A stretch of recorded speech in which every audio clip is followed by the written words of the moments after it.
This game is called Fraction War. To play this game, you will need a set of fraction cards. The cards you will need will be these fractional amounts. If you've played Fracto from our account before, then you have these cards already. If you haven't played Fracto, then you won't have these cards, so you'll need to make them.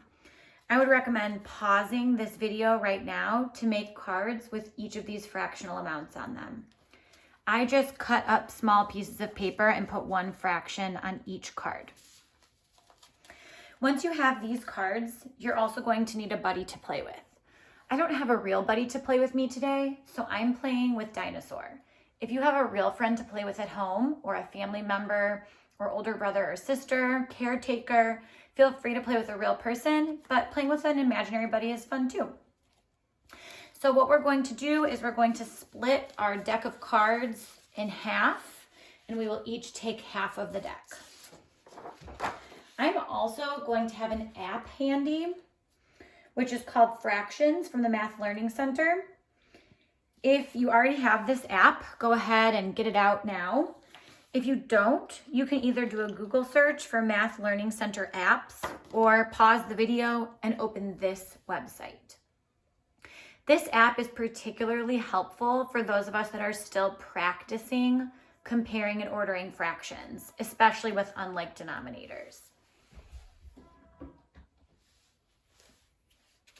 Okay, so we are each going to turn over a card and decide whose fraction is larger. Now I know that if a whole is cut into 8 parts, those parts are much smaller than if a whole is cut into 4 parts. So 1/4 is larger than 1/8. I would get to keep both of these cards.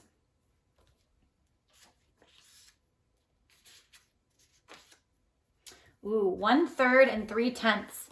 This one is a little trickier. If I'm not sure how to solve this one, I could create this one in my fraction app. So let's see, 1/3 and 3/10. This will help me compare these two fractional amounts. It looks like 3/10 is slightly smaller than 1/3. So Dinosaur would get to keep these two cards. All right, we'll play another one. 6/9 and 3/4. Okay, I actually know that 6/9 is equivalent to 2/3, and I know that 2/3 is less than 3/4. So I can use benchmark fractions and familiar fractions to help me compare these two numbers also. So that means that I will get these two cards as well. We will keep playing until both of our piles are gone. At that point, we will see who has more in their winning pile. The person with more cards is the winner of the game. Good luck. Have fun.